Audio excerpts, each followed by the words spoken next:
crise financeira da Europa traz uma série de incertezas não apenas para aquele continente, como também para o resto do mundo. O ministro da Fazenda, Guido Mantega, chegou a falar até na possibilidade de ser decretada uma moratória. Fábio, o que significa esse termo, né? E quais as consequências dessa medida para a economia mundial? Moratória significa o não pagamento de dívidas. Você declara moratória, significa dizer o seguinte: eu não posso pagar determinada dívida. Não é? Devo, não nego, pago quando puder.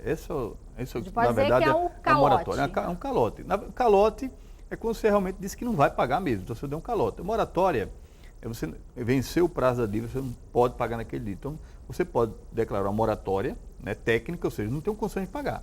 Ou seja, você pode declarar uma moratória e não dizer quais são as razões. Né? Então, o fato de, por exemplo, no caso da Grécia e com ela, casos, por exemplo, da Itália e da Espanha estarem extremamente endividados, tanto uma dívida pública muito grande em relação ao PIB, como uma dívida externa, né, em moeda estrangeira muito alta, e ameaçar eles não terem condições de continuarem financiando essa dívida e declarar uma moratória, né, põe a zona do euro, né, a zona da constituição monetária na Europa em perigo.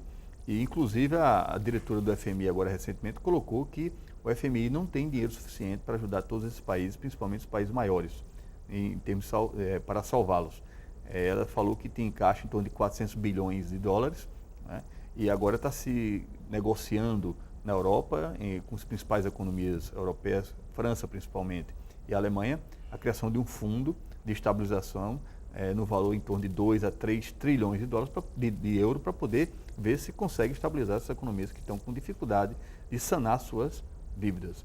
Então, uma moratória na Grécia realmente afetaria a Europa, aumentaria ainda mais a incerteza em relação ao futuro. E com essa incerteza afetada, você também afeta o quê? Os interesses dos negócios. Você tem o chamado ciclo dos negócios. O ciclo dos negócios ele depende muito de uma expectativa futura muito positiva da economia. E se tem um país que declara moratória, esse país terá dificuldades, as empresas instaladas nesse país terão dificuldade também, então afeta as relações de demanda e oferta, e todos aqueles países que têm alguma relação direta ou indireta com a Europa também serão afetados de forma direta ou indiretamente. Essa economia perde a credibilidade por declarar a moratória? Olha, de certa maneira perde. Agora é interessante colocar o seguinte, Maria, um país pode declarar moratória, agora, por que declarou moratória? Declarar moratória por si só não tem muita razão. Ou declara moratória porque realmente ele não quer sacrificar sua sociedade, sacrificar seu povo para manter compromissos financeiros inarredáveis, digamos assim, ou declara moratória por declarar moratória e aceitar um pacote de medidas, de ajustes para que ela retome daqui a alguns anos, até às vezes décadas, o ritmo do crescimento econômico novamente. Depende muito, né, de por que essa moratória foi tomada. Agora, de certa maneira, afeta um pouco a credibilidade. Agora é bom dizer o seguinte, países, né, muito pequenos, quando declaram moratória, né, eles, de certa maneira, afetam a credibilidade, a sua imagem. Países muito grandes, não. Países muito grandes são grandes demais.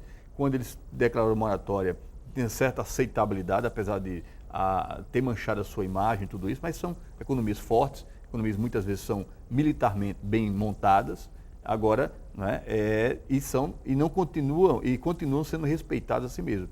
Então, uma coisa é a moratória, por exemplo, da Grécia, outra coisa é a moratória da Itália, por exemplo, ou então da Espanha. São coisas completamente diferentes e com também efeitos completamente diversos. A gente já teve um exemplo aqui no Brasil, né? O governo que declarou moratória, né? Foi no governo. Você teve uma primeira, digamos assim, moratória ali, uma moratória talvez muito técnica, muito pequena, quando o Juscelino Kubitschek, né, olhou para o FMI e disse que não ia cumprir o que o FMI impunha ao Brasil, Fundo Monetário Internacional, e realmente uma moratória técnica. O Brasil não tem condições de continuar financiando, né, os juros da dívida externa através dos saldos de exportação em 86 para 87 com o governo Sarney. Dizem que aquela moratória foi ruim para o Brasil, porque manchou a imagem, o Brasil não teve mais acesso aos financiamentos, nem ao mercado financeiro internacional. Outros dizem que foi uma medida de soberania. Ele não tinha condições, né? A dívida que o Brasil acumulara não era uma dívida que dependia somente da gestão interna, do governo brasileiro, da gestão macroeconômica, mas foi uma dívida que foi sendo acumulada e foi rolando em razão de fatores completamente, digamos, fora do controle brasileiro. E dizem que, alguns comentaristas dizem que especialistas dizem que essa moratória foi uma moratória que digamos, assegurou um pouco o exercício da soberania brasileira.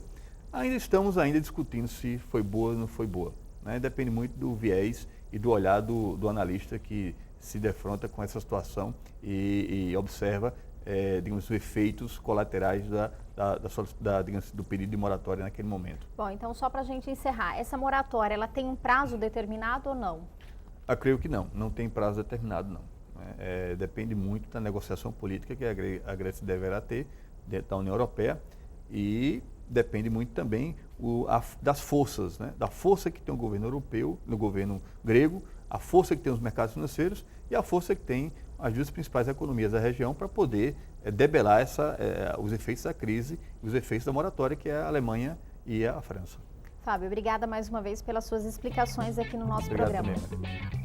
O Da Sua Conta de hoje fica por aqui. Na próxima semana a gente volta com mais assuntos de economia. Você pode participar do programa enviando críticas ou sugestões para o e-mail da sua conta tve@gmail.com. Eu aguardo você.